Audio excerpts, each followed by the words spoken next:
Okay, so we're going to pick up on this 2.7, the derivative as rates of change. So when we first started, I would say when we were in limits, we were talking about this average velocity, right? There's a difference between the average velocity and the instantaneous velocity. So the average velocity is defined by the change of the position or the displacement divided by the elapsed time.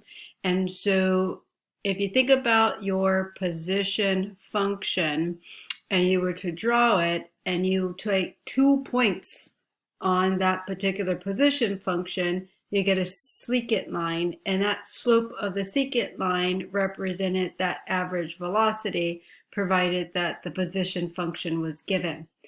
And the instantaneous velocity, you think about getting a speeding ticket.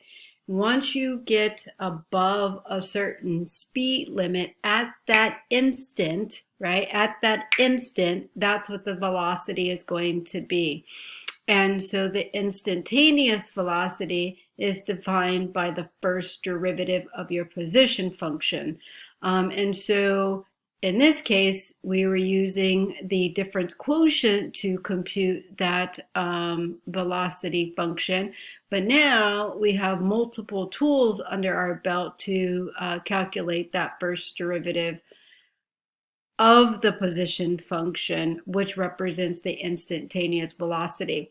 When I asked some of you to explain what the first derivative represented, a lot of you just said the instantaneous velocity. But without knowing, right, that your function is the position function, you can't make that strong assumption. And so just to kind of catch up here, that, we illustrate that your position function is moving along a line. And therefore, let's take a look here. The velocity function is the rate of change of the position with respect to time. So these are concept questions, right? So concept question number one, explain the velocity. What does the velocity represent? How do we compute the velocity? Then that's taking the first derivative of your position function. What are your units for your velocity? Well, that's your measurement of distance per your time measurement. And then the velocity function indicates the direction of your motion. So if your velocity is positive, then the object is rising or moving forward. If your velocity is negative, your indicates that the object is falling or moving backwards. So like if you're on a plane and you go from one destination, right, and then you come back to your returning destination, we would indicate that the velocity would be negative because the velocity is coming back. Speed here is defined of actually how fast that object is going, and it describes that motion of the object, right? And so the speed is always a positive value, and so that's why we take the absolute value of the velocity. And the acceleration is the rate at which your velocity changes.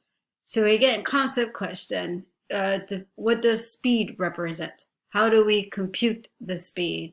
Concept question, what does the acceleration represent? How do we compute the acceleration? And the acceleration is either the first derivative of your velocity function, or it is the second derivative of your position function. And the units for your velocity, as I misspoke, acceleration is going to be distance per time unit squared. And your acceleration, if it's positive, is going to indicate that the velocity is increasing. And if the acceleration is negative, your velocity is decreasing. So that's one aspect of this, but rates of change could expand its concepts And so there's a difference here between the instantaneous rate of change versus your average rate of change. And here are just a couple of examples that you could take a look at, that the average rate of change is always calculated by using what 2 points that are given, and your instantaneous rate of change or your rate of change or your growth rate, notice that you need to compute the limit of some particular how can you say, the limit of a particular average rate. So you're taking the limit of an average rate. And I like these quotes that I grabbed out of your textbook.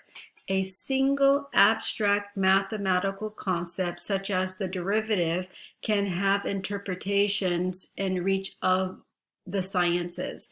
And that was by your textbook.